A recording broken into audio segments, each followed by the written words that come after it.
नहमदुहु व नुसल्ली व नुसल्लिमु अला सय्यिदिना व मौलाना मुहम्मदिन रसूलिहिन नबिय्यिल अमीनिन मकीनिन हमीदिन करीमिन रऊफुर रहीम अम्मा बाद फ़ाऊज़ु बिल्लाहि मिनश शैतानिर रजीम बिस्मिल्लाहिर रहमानिर रहीम। मुअज़्ज़ज़ सामाईनो नाज़रीन, अल्लाह तबारक व तआला के फ़ज़ल व करम और नबी रहमत सल्लल्लाहु अलैहि वसल्लम के नालैन पाक के तसद्दुक़ से आज हम तीसरे लेक्चर में शरीक हैं। आज मेरा मौजू है शैतान की बद किरदारियाँ और इंसान के लिए बचाव के ज़रिए। आइए अब हम कुरान पाक से देखते हैं अल्लाह तबारक व तआला शैतान की बद किरदारियाँ हमें कैसे बता रहा है। शैतान से बचना हर इंसान को चाहिए। शैतान खुदा ताला की रहमत व हदायत से दूर है। शैतान हसद, अदावत और खसाइस ज़मीमा और किज़्ब व बातिल जैसे खसाइस रखता है। इसके खसाइस यानी इसकी बद किरदारियाँ जो हैं, इससे बचना हमें ज़रूरी है। इस्तेआज़ा यानी तवज़ की हिकमतें क्या है, वो शैतान क्या कहता है कुरान पाक में। मुसलमानों को गुमराह करने का हलफ उठाया और अज़म का इजहार बरमला कर दिया। वाज़े तौर पे ये कह रहा कि मैंने ये काम करना है। तो इसका पता सूरा 7 और 82 आयत मुक़द्दस हमें फरमा रही है कि इसके बारे अल्लाह तबारक व तआला यूँ फरमा रहा है, काला फ़बि इज़्ज़तिका लअग़वियन्नहुम अजमाइन। शैतान बोला, तेरी इज्जत की कसम, ज़रूर मैं इन सब को गुमराह कर दूंगा। और कह रहा है कि इल्ला इबादिका मिनहुमुल मुखलसीन, सवाए तेरे इन बरगज़ीदा बंदों के जो मेरे नफ्स के फ़रेबों से खलासी पा चुके होंगे। इससे पता चला कि शैतान ने इस चीज़ की कसम खाई है कि मैंने मुसलमानों को गुमराह करना है।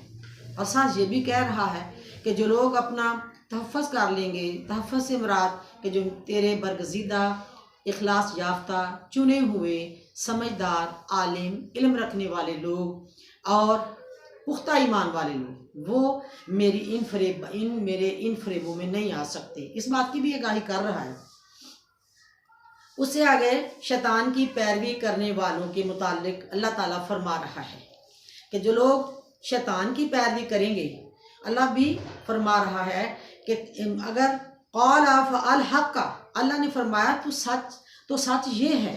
अल्लाह बादशाह फरमा रहा है क़ाला फ़अल हक़्क़ा, कि सच ये है, वल हक़्क़ा अक़ूलु, और मैं सच ही फरमाता हूँ। अल्लाह फरमाता है मैं तो सच फरमाता हूँ। सच्ची बात तो ये है, लअम्लअन्ना जहन्नमा मिनका, बेशक मैं भी यकीनन जहन्नम भर दूंगा तुझसे। यानी शैतान मेरी जहन्नम जो है वो तुझसे भरेगी। बेशक मैं भी यकीनन जहन्नम भर दूंगा तुझसे। फरमाया व मिम्मन ताबिअका मिनहुम अजमाइन, और इन सब से जो इनमें तेरी पैरवी करेंगे। जो शैतान के साथी होंगे और शैतान होगा तो उससे दोज़ख भरेगा। अब अल्लाह बादशाह भी ये जवाब फरमा रहा है। शैतान फिर भी डटा है, कहता है कि अल्लाह मुझे आज़ादी की मोहलत दे दे। वो फिर अपनी मोहलत मांग रहा है।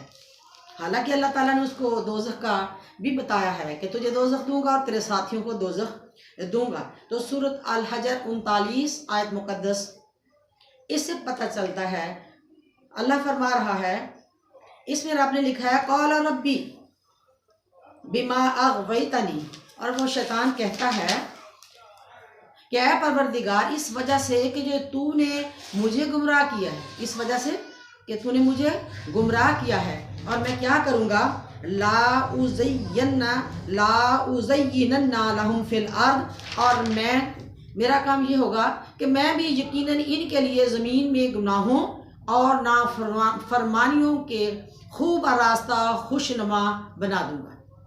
मैं इस ज़मीन को ऐसा गुनाहों से और नाफरमानियों से इतनी गहमा गहमी कर दूंगा कि लोग इसी में गुम होते रहेंगे।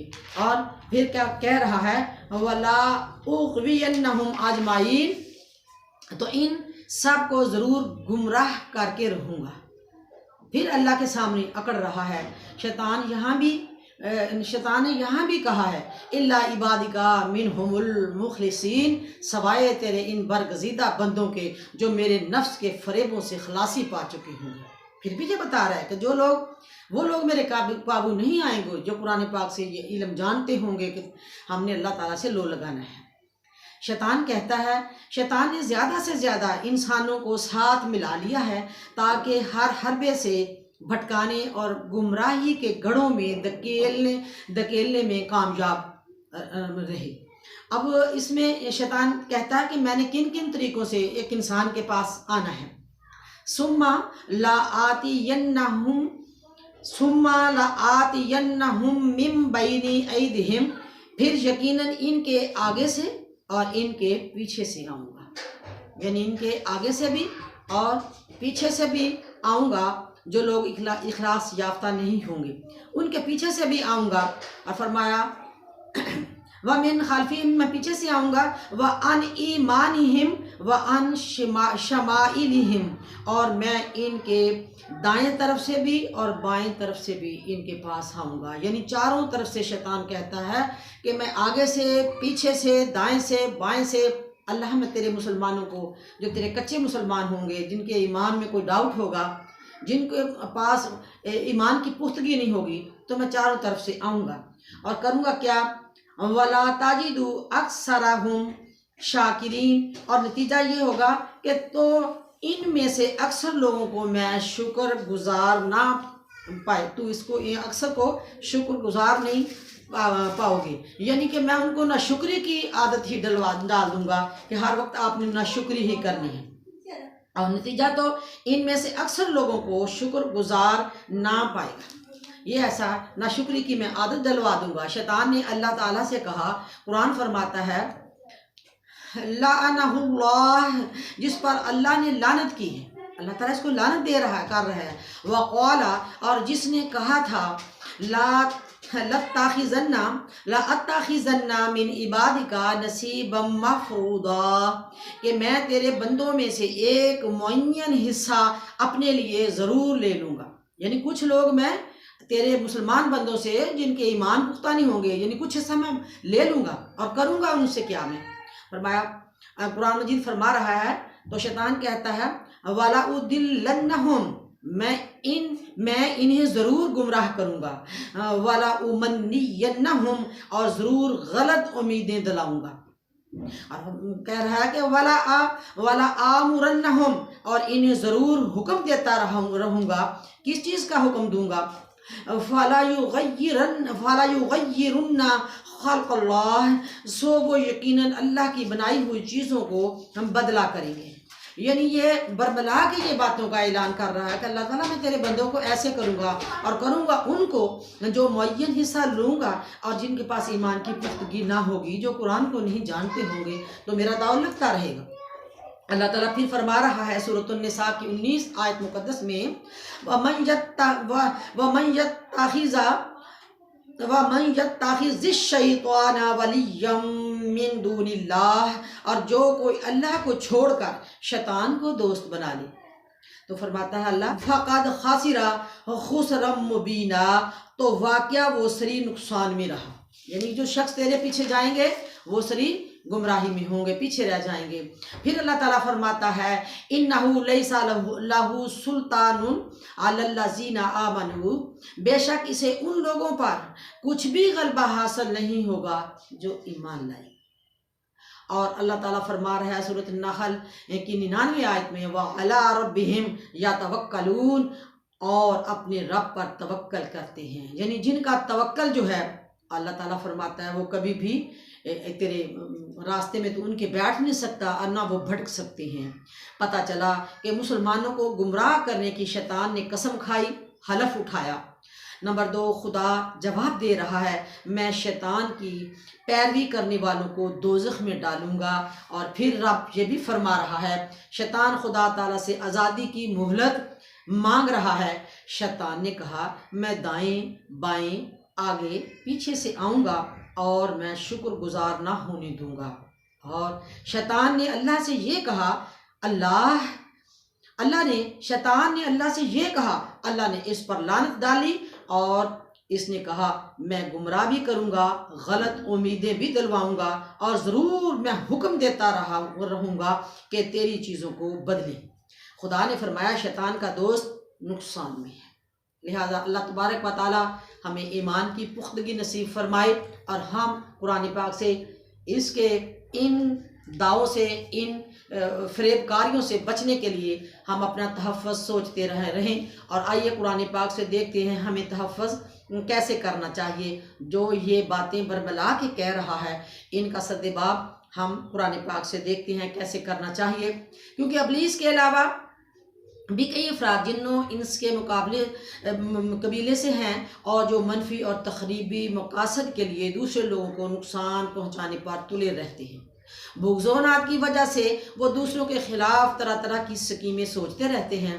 तो अल्लाह ताला फरमाता है ऐ इंसान तुझे तवज़्ज़ की ताकीद की गई है, बस तू तवज़्ज़ पढ़ा कर, तेरा इंसान और जिन कुछ भी बिगाड़ नहीं सकते। दूसरी हिकमत अल्लाह ने अपने बचने की ये बताई है कि ए बंदे तू खसाइसे ज़मीमा से नजात और रूहानी तहारत और तज़किया का ख्याल किया कर, यानी अपने आप को पाक और साफ़ रखा कर। सबसे पहले इस्तिआज़ा अपनी तासीर के लिहाज से नहायत बुलंद पाया इस्तिग़फ़ार है, यानी जो हम तवज़्ज़ पढ़ते हैं ये भी एक अल्लाह ताला के सामने तौबा ही में शामिल है कि हम अल्लाह से माफ़ी मांग रहे हैं कि अल्लाह ताला हमें बदी से बचा, बुरे दस्त देने वाले से बचा और अपनी पनाह में ले ले। हम बुराई से बचना चाहते हैं, यह भी एक अस्तग़फ़िरुल्लाह है। रज़ाइल इख़लाक़ की आलूदगियों से नजात हासिल करनी चाहिए, हमें बुरे इख़लाक़ से बचना चाहिए। और अल्लाह ताला फरमा रहा है तख़लक़ू बइख़लाक़िल्लाह, खुदा के औसाफ के रंग में रंगे जाओ। अल्लाह का इख़लाक़ लेना चाहिए और रूहानी तहारत और हमें अपनी तज़किया का ख्याल रखना चाहिए और शैतान से हम अपना तहफ़्फ़ुज़ करते रहेंगे। इसके अलावा अगली हिकमत यह है कि अल्लाह ताला फरमा रहा है मेरी कुर्बत हासिल कर लो। मेरी कुर्बत तुम्हें कैसे मिलेगी? शकाकत और बदबख्ती से तौबा और कर्ब इलाही का तलब रहना। बराह रास्त कर्ब सआदत कुर्ब इलाही नहीं मिल सकती। अगर हम कहें कि इसके बगैर हम अल्लाह के करीब हो जाएंगे, हरगिज़ नहीं। तावज़ से बातनी कमालात मिलते हैं और बारगाहे अलूहियत के लुत्फ़ व इनाम के नज़ारे तावज़ इस्तिआज़ा पढ़ने से मिलते हैं। इसका मतलब ये हुआ कि हमें अल्लाह ताला के नज़दीक होने के लिए, कुर्बत हासिल करने के लिए तावज़ नहीं छोड़ना चाहिए। पांचवी हिकमत इसमें यह है कि हर कामयाबी, जो भी हम कहते हैं कि हम कामयाब हो जाएंगे, सिर्फ़ और सिर्फ अल्लाह के फ़ज़ल से है, खुद से का कोई कमाल नहीं है। यानी इंसान हर वक्त इंसान अपनी बेबसी का एतराफ़ करता रहे कि मैं बेबस हूँ। इंसान अपने आप को बेबस समझे कि दीनी दुनियावी मुनाफा सिर्फ अल्लाह के फजल से है। इंसान खुद को कादर मुतलिक और गनी बेनियाज समझ ले तो इससे अल्लाह ताला फरमाता है ये बात अच्छी नहीं है। हमेशा अपने आप को आजिज़ समझे और तकब्बर, गुरूर, फिरऔनियत जन्म नहीं ले सकती। जिस इंसान ने जलील और रुस्वा होने से बचना है वो तावज़ पढ़ता रहे। औज़ु बिल्लाह के अल्फाज खुद ही इंसान को मोहताज होने और अल्लाह को गनियों बेनियाज होने का बता रहे हैं। यानी इंसान अपने आप को, जब हम अल्लाह के सामने इल्तिजा करते हैं कि ए अल्लाह हमें अपनी पनाह दे दे, हम इस शैतान से बचना चाहते हैं, तो ये एक आजी और इनकसारी है। इसको जब पढ़ते हैं तो इतना दिल से पढ़ें कि पता चले कि हम बिल्कुल भी अल्लाह ताला से बिल्कुल भी हम गनी नहीं हैं, बेनियाज नहीं हैं। बस अल्लाह की ज़ात जो है वही बेनियाज है और हम उसी के मोहताज हैं। उससे अगली हिकमत यह है कि तवाज़ुआ और इनकसारी। जब इंसान में खुशू खज़ू की कैफियत पैदा हो जाती है तो वो फिल हकीकत जोहरे इबादत और ईमान है। हर मामले में अपने दिल का रिश्ता उम्मीद खुदाए बरतर से जोड़े रखे, यानी हर काम की कामयाबी खुदा के हाथ में है, हर वक्त तस्लीम रखे। इस्तिआज़ा का जौहर असली आजिज़ी है। यानी नहायत ही आजिज़ी के साथ कहना चाहिए कि मैं बारगाहे इलाही से मांगती हूँ। जैसे कहते हैं कि तवक्कल का ये मतलब है कि खंजर तेज़ रख, फिर इस खंजर की तेज़ी को मुक़द्दर के हवाले कर। उससे अगली हिकमत तवक्कुलो यकीन है। इंसान का तवक्कल यकीन बिल्कुल मजबूत होना चाहिए। खौफ निकल गया तो समझ लें हम कामयाब हैं और हम बरगज़ीदा बंदे हैं। खुदा ताला की तरफ से इनामात भी मिलते हैं। अगला शेर ये बोल रही हूँ, हार के रमज़े ला इलाहा फहमीदा अस्त, शिरकरा दर खौफ मजहर दीदा अस्त। इसका मतलब ये है कि जिस किसी ने रमज़े मुस्तफ़ा को समझ लिया, जान गया कि खौफ में भी शिरक पोशीदा है। यानी खौफ अगर रखेंगे तो इसमें हमारे ईमान में डाउट है। हमें बेखौफ होकर दीन अपनाना चाहिए और दीन के कामों में डटे रहना चाहिए।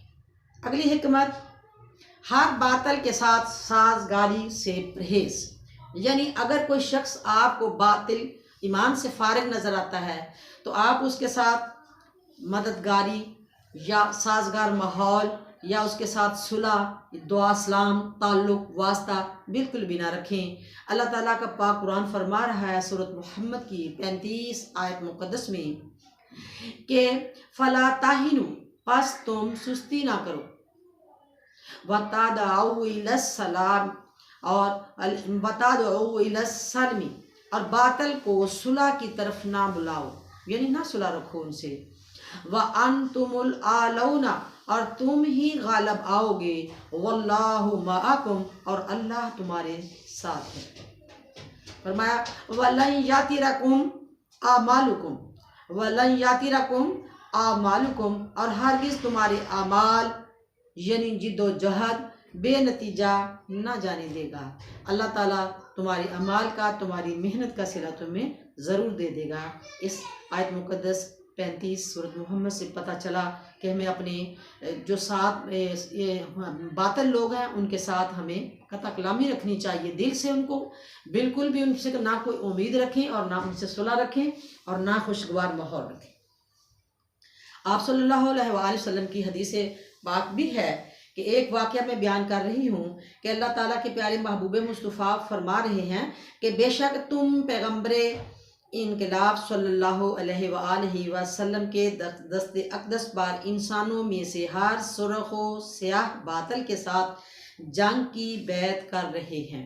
ये वाक़या उस वक्त का है कि मना के मुकाम पर हज़ूर सल्लल्लाहु अलैहि वसल्लम ने सहाबा इकराम को फरमाया कि आप मेरे हाथ पे जंग के लिए बैत कर लो। और वो लोग, उन्हें पता था कि जंग में शहीद भी होते हैं और बड़ी मेहनत करनी पड़ती है।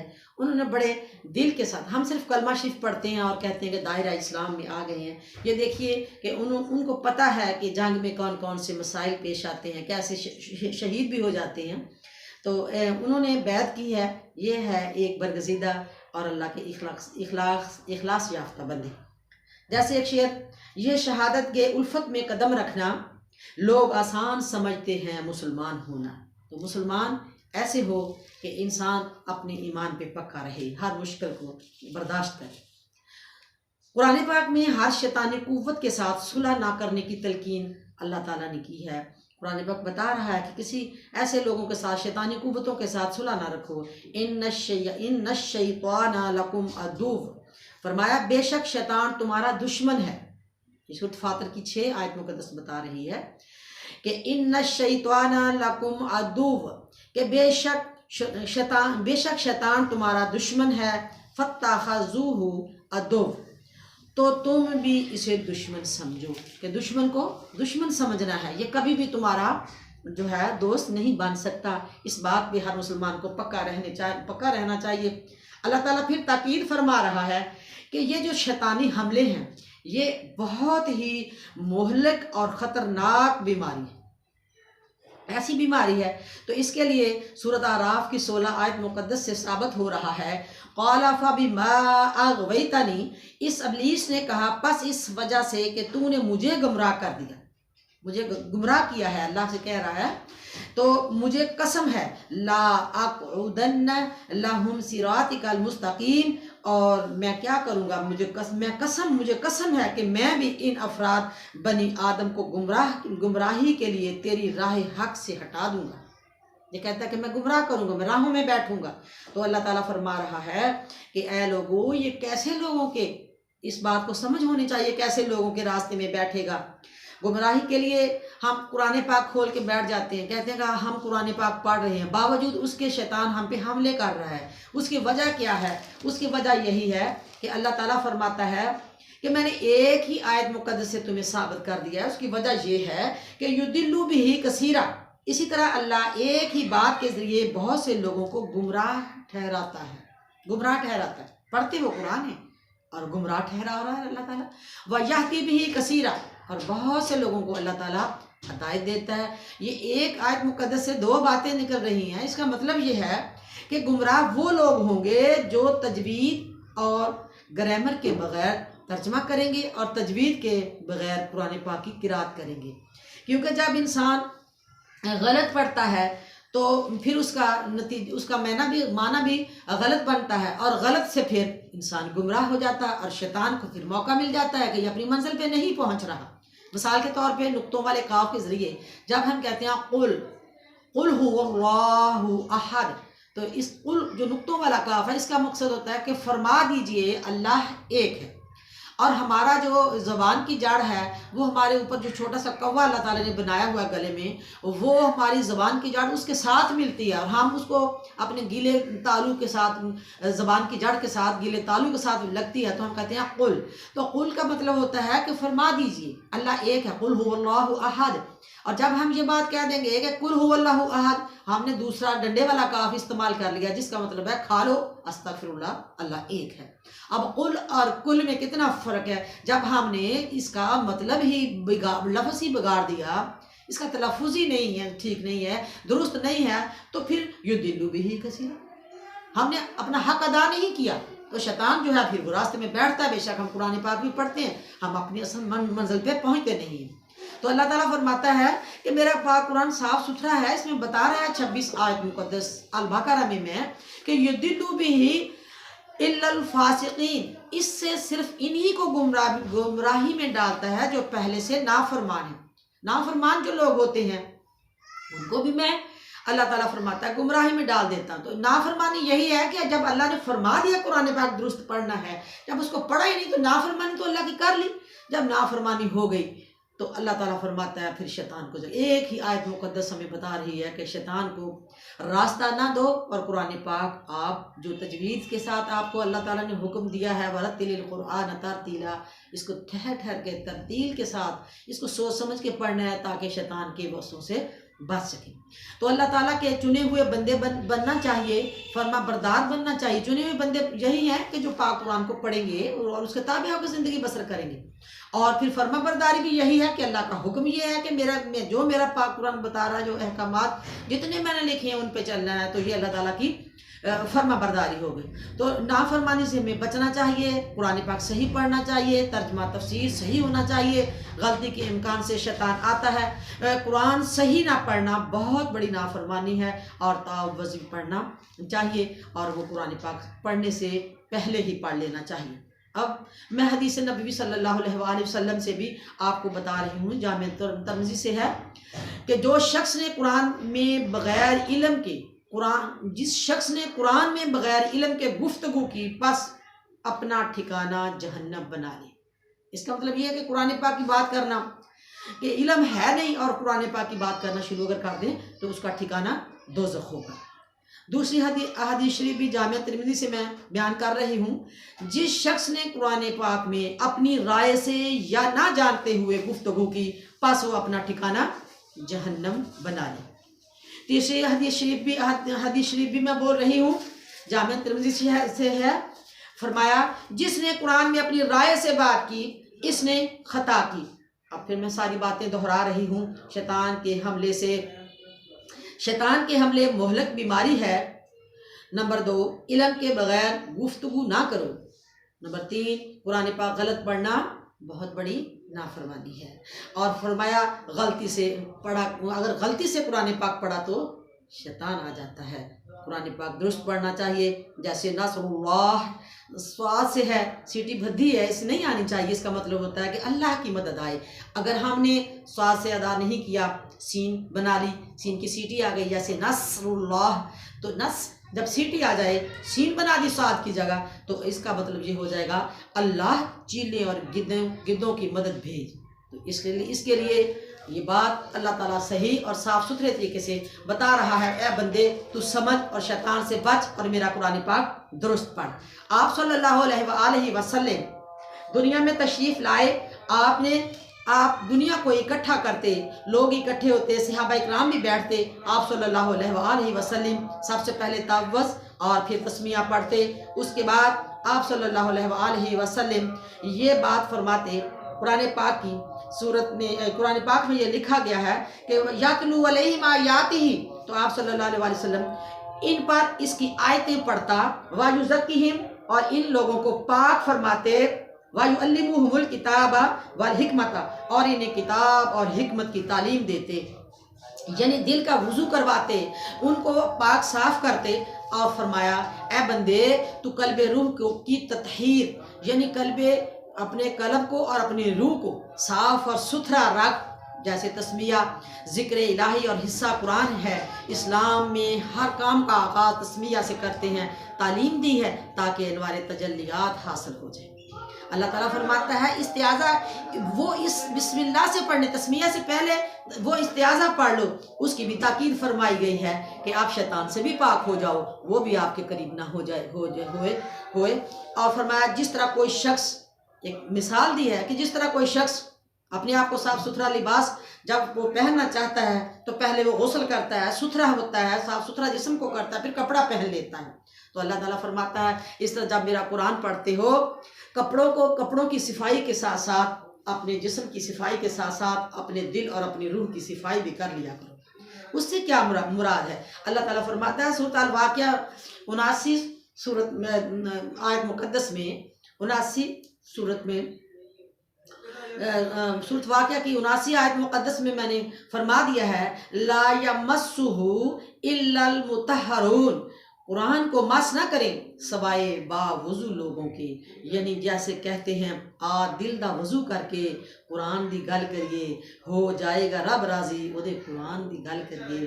बस मदनी दे पाक कुरान दी गल करिए, ओ गल चंगी हर गल नालों, जेड़ी पाक कुरान दी गल हो, वो गल चंगी हर गल नालों जेड़ी पाक कुरान दी गल होवे। अल्लाह ताला फरमा रहा है कि कुरान पाक पढ़ने के लिए वुज़ू का होना ज़रूरी है। जैसे कहते हैं कि बाहर से तो हमने वुज़ू कर लिया, बाहरों धोएं लत्तां गोडे ते अंदर रही पलीती, दुनियादारा रब दे नाल भी तू 400 विच कीती। तो इसलिए अपनी अंदर को साफ़ करना चाहिए, रूह को साफ़ करना चाहिए, ताकि हमारा वुज़ू दिल का भी हो जाए और हमारा ज़ाहरी जिस्मानी वुज़ू भी हो जाए और हमारा तावज़ और तस्मिया से शुरू किया हुआ काम मंजिल मकसूद तक पहुँच जाए। अगली वजह यह भी है कि अल्लाह ताला फरमाता है कि मेरे हसूल के, मेरी रहमत के लिए, मेरी रहमत अगर आपने लेनी है, मेरी रहीमियत, मेरी रहमानियत और रहीमियत के आप अगर उम्मीदवार हो, तो इससे पहले तावज़ पढ़ लिया करो। आप हज़रत इमाम हसन रज़ी अल्लाह अन्हु फरमाते हैं कि जब इंसान एक दफ़ा तावज़ पढ़ लेता है, अल्लाह और बंदे के दरमियान 300 पर्दे हाइल हो जाते हैं। ये अल्लाह ताला अपने प्यारे महबूब पाक के तवस्सुल से हमें तावज़ पढ़ने की तौफ़ीक़ अता फ़रमाए। आज मैंने तावज़ के बारे में उनके बताया है कि शैतान की बद किरदारियों से बचने के लिए अपना सद्देबाब जो है वो तावज़ से करें। और वाज़िह तौर पे कुरान पाक ने साबित कर दिया है कि ये तुम्हारा दुश्मन है और तुम भी इसके दुश्मन रहो। अगर हम इस बात का असर ना लिया, नाफरमान रहे, तो अल्लाह फरमाता है, जैसे हम पंजाबी में कह देते हैं, अल्लाह पाक हो अल्लाह अहद, अल्लाह करे करम करीम ते तार दिंदा, मालिक मर्जियां दा कखों लक करदा ते बिगड़े खलकत दे काम संवार दिंदा, ओदी ज़ात अगे फिर जे को दम मारे ओदे वाला ते पट्ठा बैठा दिंदा। इसलिए अल्लाह ताला का जो हुक्म है वो यही है कि शैतान मरदूद से बचते रहो और मेरी बारगाह में आते रहो, मेरी रहमानियत और रहीमियत आप पे नाज़िल होती रहे। व आखिर दावाना अनिल हम्दुलिल्लाहि रब्बिल आलमीन। अल्लाह तबारक व तआला हमारा पढ़ा हुआ कबूल और मंजूर फरमाए, हम सबका हामी नासिर। व मा अलैना इल्लल बलाग।